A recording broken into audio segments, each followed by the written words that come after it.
Proverbios 8 en sus Biblias, volvemos otra vez a este libro, por la gracia del Señor, para continuar. Llevamos 34 mensajes con este y recién vamos por el capítulo 8. Así que tenemos un buen tramo todavía para recorrer en este libro. Verso 1 en adelante, Proverbios 8, verso 1 hasta el versículo 9, dice así de esta manera: no clama la sabiduría y da su voz la inteligencia en las alturas junto al camino, a las encrucijadas de las veredas se para, en lugar de las puertas, a la entrada de la ciudad, a la entrada de las puertas da voces.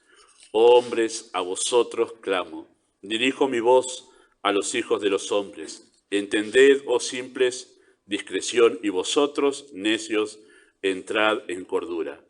Oíd, porque hablaré cosas excelentes, y abriré mis labios para cosas rectas, porque mi boca hablará verdad, la impiedad abomina mis labios. Justas son todas las razones de mi boca, no hay en ellas cosa perversa ni torcida. Todas ellas son rectas al que entiende y razonables a los que han hallado sabiduría. Oramos.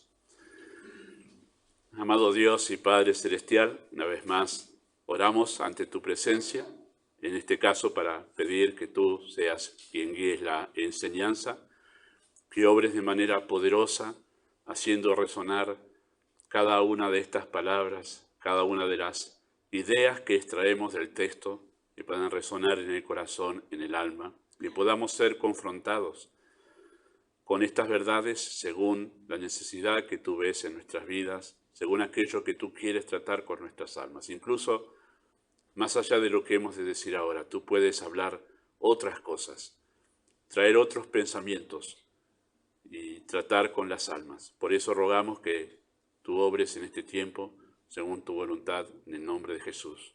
Amén.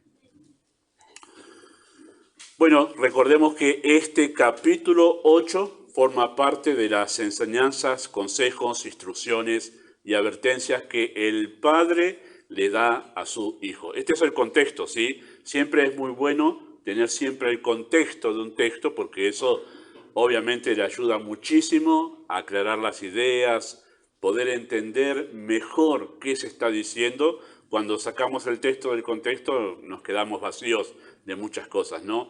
Pero este capítulo cobra mayor fuerza y tiene un lugar particular en la aplicación porque es parte de esas enseñanzas que se comenzaron a dar en capítulo 1, donde está papá y mamá juntos hablando con su hijo. Interesante, y esto lo pensaba mientras estaba ahí, justo en la última estrofa de la canción, mientras pensaba en el mensaje, no por la canción en sí, sino porque estaba pensando ya en lo que tenía que decir, pero estaba pensando que a veces solemos escuchar la frase: no hay un libro para ser padres, o no hay, no sé, un lugar donde uno pueda ir y buscar y cómo ser papá y mamá. Bueno, lo interesante es que en cierta manera esa frase tiene algo de razón, porque los papás, cuando empiezan esta experiencia, se enfrentan con cosas que nunca antes se habían enfrentado, ¿no? Empiezan a vivir algunas experiencias, los hijos no son todos iguales, los que tienen más de un hijo saben que no son todos iguales, no todas esas cosas que pasan en el hogar. Sin embargo, no es del todo cierta, porque sí hay un libro donde se nos enseña o se les enseña a los papás cómo educar a sus hijos, y es este libro de Proverbios. Solemos hablar de este libro como libro para los jóvenes, pero en realidad es un libro para papá y para mamá, porque es un libro en realidad donde se le enseña a los padres cómo educar a sus hijos, cuáles son los principios que deben establecer en el hogar para educar. Especialmente capítulo 1 hasta el capítulo 9 es todo un hilo de pensamiento, es una sola escena. Capítulo 1 a 9 es una sola escena. Y este capítulo forma parte de este grupo de enseñanzas que forma parte de la agenda educativa de Salomón dentro de su hogar. Y en este caso, el padre confronta al hijo con su responsabilidad personal ante la verdad de Dios, utilizando una figura literaria llamada la personificación. Por eso a veces llegamos al capítulo 8 y separamos este capítulo de los demás, porque cambia la persona que está hablando. En cierta manera, Hasta ahora venía hablando el Padre, hijo mío, hijo mío, hijo mío, siempre se repite, ¿no?, en esos capítulos anteriores, pero ahora es la sabiduría que habla. Claro, apareció otra persona aquí, ¿sí? Pero en realidad quien está hablando es el Padre, pero hace como que quien está hablando es la sabiduría, le da personalidad a la sabiduría, ¿no? Esa figura literaria, ¿no?, que utiliza el Padre consiste simplemente en darle cualidades humanas a una cosa o un concepto. Por ejemplo, en la escuela había escuchado el cuentito, en mi etapa de escuela de primaria, el sol hablando con el viento. Claro, no hablan ni el sol ni el viento, pero es una personificación, se le da cualidades humanas a objetos o cosas, ¿no? O cuando dice, el amor no habla, pero uno utiliza esa figura literaria para poder explicar mejor una verdad. Y ese es el caso de capítulo 8 y 9. El Padre está hablando, pero así como que habla la sabiduría, ¿no? Y en este caso la sabiduría adopta forma humana y confronta el Padre al Hijo de una manera directa y personal, ¿sí? Esa es la idea de utilizar esta figura, que ahora el Padre deja al Hijo confrontado con la verdad de las Escrituras, ¿sí? Por eso, queridos papás, los hijos deben llegar al punto de ver la verdad de Dios como la palabra viva, que habla e interactúa con ellos, confrontándolos y desafiándolos a considerar su relación con Dios, y no meramente como un libro de historias y conocimiento. Debe llegar a ese punto el trato de ustedes con sus hijos en este aspecto de la Escritura. En un momento ustedes tienen que confrontar a sus hijos con la responsabilidad que ellos tienen con la palabra de Dios. Que no sea, está bien el hecho, y lo hemos mencionado desde este púlpito en más de una ocasión, el hecho de tener esa rutina, ¿sí?, día a día del devocional junto con los hijos, leer con ellos, orar con ellos. Y en algún momento en esa rutina pareciera ser como que los hijos llegan al punto de ver la Biblia como un libro de cuentos y de conocimiento.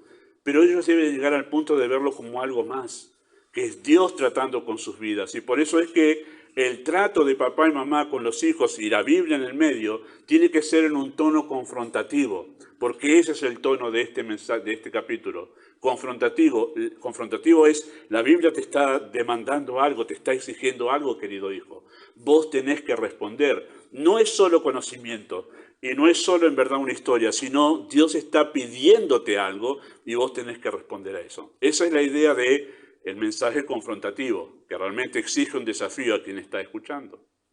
Así que en esto mucho tiene que ver la manera en que los padres responden a la verdad de Dios. Que los hijos tomen la Escritura como algo más que en verdad un libro de historias y conocimiento, tiene que ver cómo los padres toman la Escritura, como algo más que un libro de conocimientos y de historias.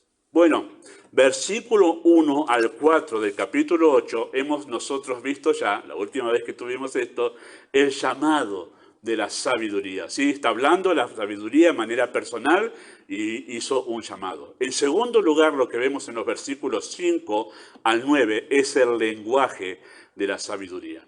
Una cosa más que estaba pensando, y más que en el mensaje de mañana que en el de hoy, es el hecho de que Proverbios, voy a mencionar algo más mañana de Proverbios, aunque el pasaje es otro, pero es interesante que Proverbios separa todas las cosas, o mejor dicho, separa a las personas en dos grupos nada más, los sabios y los necios, ¿sí? Y en Proverbios el sabio es el creyente y el necio es el incrédulo, el que no conoce a Dios.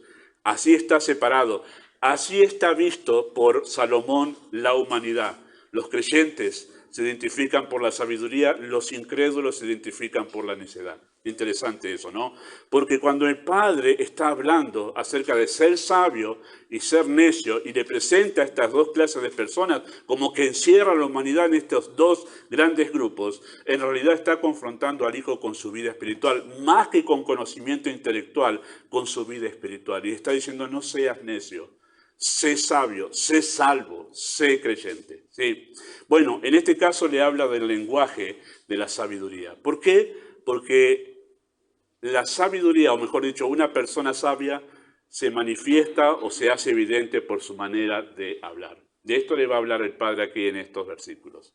¿Cómo es el lenguaje de la sabiduría? ¿Cómo habla la sabiduría? ¿Por qué le titulamos el lenguaje de la sabiduría? Porque la sabiduría está hablando acá y dice, hablaré mis palabras son. Entonces se describe a sí misma la sabiduría diciendo yo hablo de esta manera, ¿sí? Ya está dando ahí unos detalles de cómo es su lenguaje. En realidad lo que está enseñando el Padre es, si vos sos sabio, vos vas a hablar de esta manera. Vamos a saber que en realidad vos sos una persona sabia, porque tu hablar, tu manera de hablar, tu forma de hablar en realidad va a dar testimonio de ello. Bueno, ¿cómo es el lenguaje de la sabiduría? En primer lugar, lo que el texto nos dice, que el lenguaje de la sabiduría es un lenguaje relevante. Es un lenguaje relevante. Noten lo que dice allí en versículo 5, entendedos simples, discreción, y vosotros necios, entrad en cordura. Oíd, porque hablaré cosas excelentes y abriré mis labios para cosas rectas. Interesante esa expresión, ¿no? Oíd, ¿por qué? Bueno, porque yo hablaré cosas excelentes. La expresión literalmente es cosas principescas, cosas que se hablan en los lugares relevantes en la sociedad. En el lugar del palacio del rey. Es la idea, esa es la idea, ¿sí? Más que nada quiere decir cosas preeminentes, temas importantes es lo que yo hablaré. Así que la expresión sin duda es una forma de calificar la verdad de Dios, o sea, cosas importantes. Está diciendo la verdad de Dios, que es todo el contenido de la sabiduría en el libro de Proverbios. Bueno, eso es algo importante. Como diciéndole al hijo, jamás tengas en tu corazón el más leve pensamiento de minimizar estas cosas. Pero no son cosas intrascendentes sino excelentes. Pero, y ahí es donde yo noto un acento aquí en el texto, permítame compartir este pensamiento, interpretación personal más que nada, también creo que se refiere al tipo de conversación que tiene una persona sabia. Cosas excelentes. Una persona con sabiduría está acostumbrada a abordar temas serios, importantes y de relevancia. Identificamos a una persona seria porque en realidad ese es el tipo de conversación que tiene con otros. Se relaciona con los demás y al empezar y entablar una conversación, tomando mate en casa, juntándose con los amigos, estando en el trabajo con sus compañeros, hablando con los vecinos, siempre trata de abordar temas serios, importantes y de relevancia. Pero en contraposición a eso, y es lo que se nota en Proverbios en realidad, y también en el libro de Eclesiastés, el necio se caracteriza por tener una conversación vacía de contenido. Tiende siempre el necio a la broma, ¿sí? O a temas intrascendentes. Y uno nota, empieza una persona a conversar y no puede abordar un solo tema serio. Siempre termina yéndose para el lado de la broma, del sarcasmo, o después termina en temas intrascendentes. No está mal realmente hablar de fútbol, lo hacemos, yo lo hago de vez en cuando, en algún momento compartimos, ¿viste el gol de fulano? Pero queda ahí. No estamos todo el tiempo ni con la camiseta puesta, ni hablando todo el tiempo de Riquelme, de la selección, de Messi. La persona que está hablando todo el tiempo, ese es su único tema de conversación y no hay más tema. Estamos ante una persona que no sabe tocar temas relevantes. Ni hablar de cuando uno va a algún lugar donde realmente tiene que esperar un buen tiempo haciendo cola o para otra cosa y empieza a escuchar la conversación en el entorno de ¿viste el programa de Tinelli anoche? Sí, la verdad que se la agarraron. No, es relevante ese tema. Realmente es un tema importante. Ese es el tema de conversación. Bueno, eso es lo que identifica a las personas necias. A las personas necias. O salir por la broma. Incluso cuando está en un lugar de conversación la persona necia, que empiezan a hablar un tema serio, como voy a mencionar algo de por qué la persona necia resiste abordar temas serios. Porque se siente incómoda la persona necia al abordarse temas serios. Se siente incómodo porque cuando uno aborda temas serios, los temas serios nos tocan interiormente, hablan de cómo somos, hablan de nuestros problemas, y la persona necia incluso cuando empieza a hablarse temas serios, sale con una broma por ahí, como para zafarme de esta situación. El necio hace eso, no sabe abordar temas serios, temas trascendentes, temas importantes. Y esa es la diferencia. La sabiduría dice, oíd, porque yo hablaré cosas excelentes. Proverbios capítulo 15, versículo 2 dice, la lengua del sabio hace grato el conocimiento, pero la boca de los necios habla necedad. Nunca va a escuchar un tema serio, nunca va a escucharlo hablar de manera seria sobre las cosas, sino que hablará necedad. Y Eclesiastés capítulo 10, versículos 12 al 13, dice algo semejante. Llenas de gracia son las palabras de la boca del sabio, mientras que los labios del necio a él lo consumen. Dice, el comienzo de las palabras de su boca es insensatez y el fin de su habla perversa locura. Desde el comienzo hasta el final no hay una sola cosa importante que se pueda escuchar en la boca de la persona necia. Interesante, la manera de conversar de la persona sabia es que aborda temas relevantes. Ahora, queridos papás, los niños hablarán temas de niños a nivel de niños, y eso lo sabemos, ¿sí? Desde niños no vamos a esperar que un bebé, un chico de 5 años, de 4, 3, hable temas relevantes o temas serios, ¿sí? Pero es tarea de los padres, en la medida en que los chicos van creciendo en edad, acostumbrarlos a hablar asuntos importantes. Es parte de la tarea educativa educar a sus hijos a aprender a hablar temas relevantes, a hablar temas importantes. Recuerden que cuando Cristo cumplió los 12 años, Él estaba educado de tal manera que podía sentarse con los doctores de la ley en el templo y mantener una conversación sobre un tema importante como tiene que ver, como es en realidad, los temas teológicos. Y ahí estaba un jovencito de 12 años teniendo una conversación sobre asuntos importantes. Claro, sobre esto tenía mucho que ver la educación en el hogar. Al margen, en realidad, que él era el Hijo eterno de Dios, pero hablamos del Cristo humano. El Cristo humano tuvo una mamá. ¿Cuál era la característica distintiva de María? Guardaba todas estas cosas en su corazón. Era una mujer de meditación. Era una mujer que reflexionaba, que pensaba sobre los asuntos importantes. Claro, esa es la influencia que tuvo el Cristo humano. Y no es raro entonces encontrar un hijo que realmente a los 12 años podía charlar y se podía entablar con ese jovencito adolescente una conversación sobre asuntos importantes. Tremendo, ¿no? Tremendo. Así que en la medida que van creciendo, debe acostumbrarlos a hablar asuntos importantes. Por eso, no se desentienda de sus preguntas acerca de la vida, la fe, la sexualidad o la sociedad. Asuma con seriedad esos asuntos. Incluso nosotros, o incluso ustedes, nosotros iba a decir, incluso ustedes abuelos, ¿sí? No soy abuelo. Pero ustedes abuelos también, cuando están con sus nietos, que les toca ese momento para estar con sus nietos, y ellos les hacen preguntas sobre asuntos importantes como la fe, la sexualidad, la sociedad, no les diga que ya te va a responder tu papá o tu mamá. No, aproveche a hablar seriamente sobre esos asuntos con ellos. Obviamente ustedes también, papá, son esos momentos donde ellos preguntan, ¿cómo hizo ese bebé para estar en esa panza?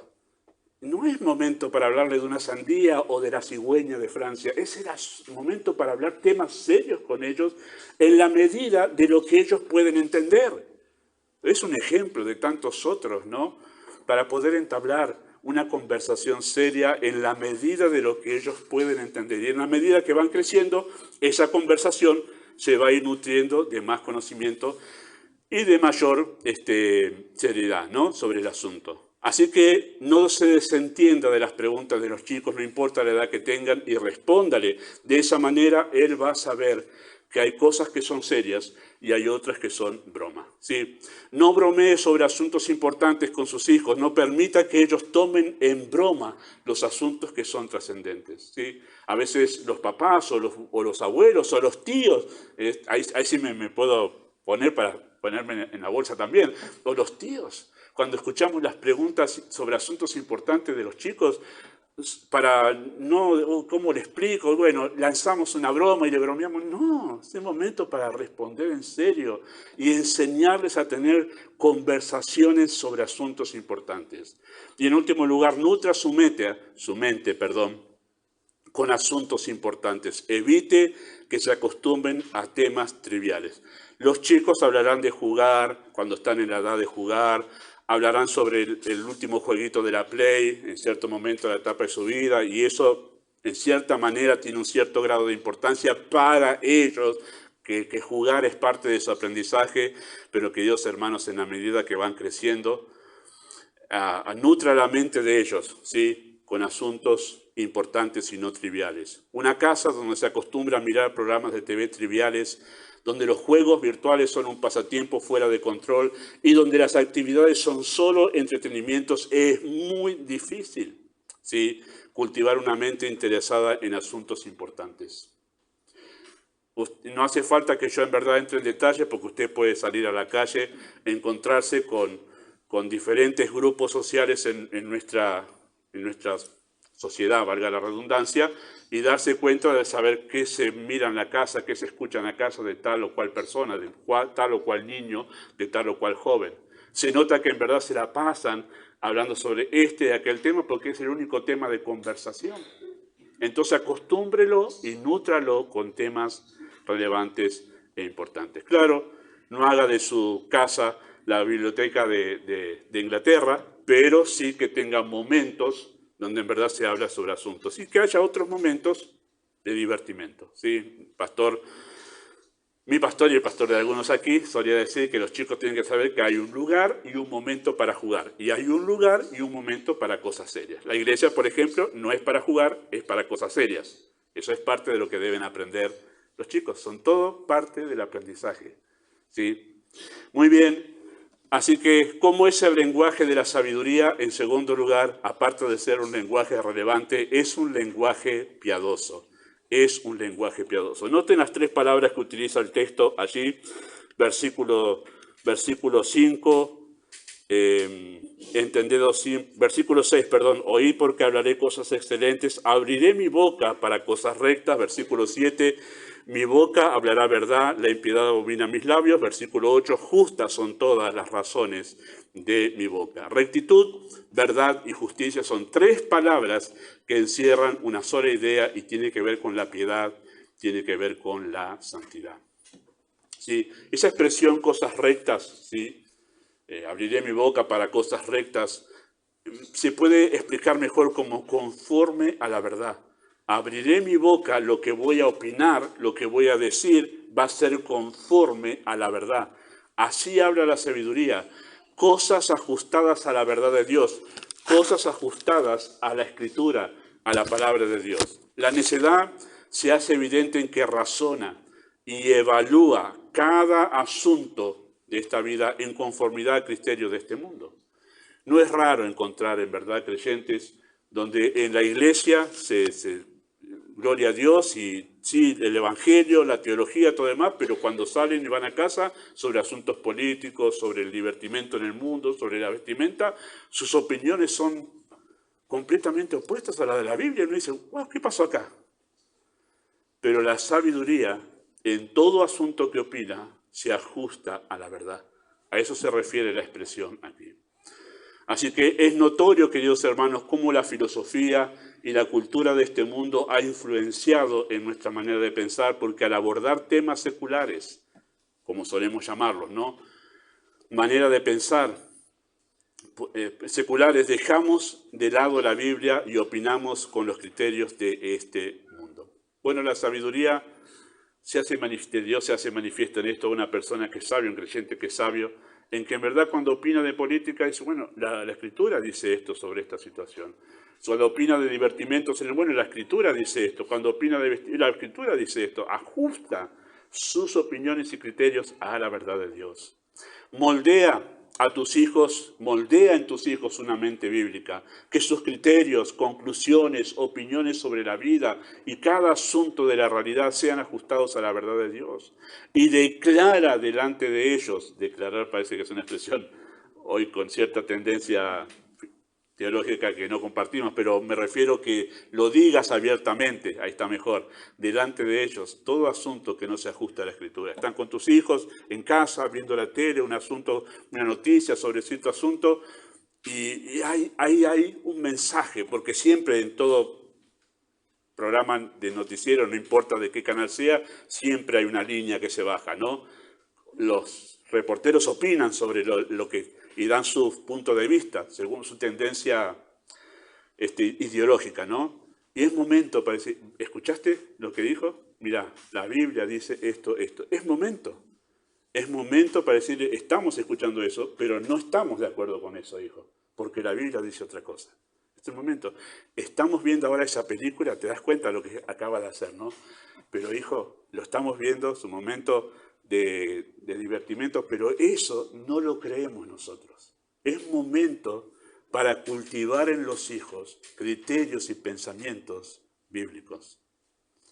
Esa expresión, mi boca hablará verdad, obviamente se refiere en este caso a no hablar mentira, ¿sí? Es en contraposición a la mentira, ¿sí? El sabio dice la verdad, porque la palabra está relacionada con fidelidad, con ser fiel, ¿sí? Esa es la idea de esa expresión aquí, más que la verdad de Dios como la Escritura se refiere a la verdad con decir la verdad, no ser un mentiroso, no ser una persona mentirosa, a eso se refiere.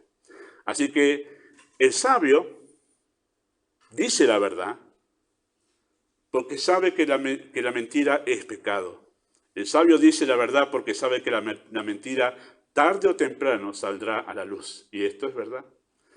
El sabio habla la verdad porque sabe que la mentira arruina la reputación de una persona. Una persona que es conocida por ser mentirosa, la palabra obviamente es una persona que es poco confiable. Por eso es que se arruina la reputación del mentiroso, porque si me miente en esto, me miente en esto, me miente en aquello, no es una persona confiable. El sabio sabe eso, por eso sabe que es mejor decir la verdad. Y esa expresión justa son todas las razones de mi boca, es una expresión que se refiere a la santidad. La palabra justicia en el Antiguo Testamento es un sinónimo de nuestra palabra santidad en el Nuevo Testamento, ¿sí? La mayoría de las veces que se utiliza justicia en el Antiguo Testamento es un sinónimo de santidad en el Nuevo. Por eso es que la sabiduría está diciendo, santas son todas las razones de mi boca. No hay en ellas nada perverso ni torcido. La segunda oración aclara la primera, ¿sí? No hay nada perverso ni torcido. ¿Sí? Una boca cuyas razones son todas justas refiere a tener un lenguaje santo, sin malas palabras, sin doble sentido, sin violencia. No un vocabulario bajo ni grotesco, sino amable y gentil. Es interesante, me gusta mucho la expresión de Pablo, porque usó una frase popular de su tiempo.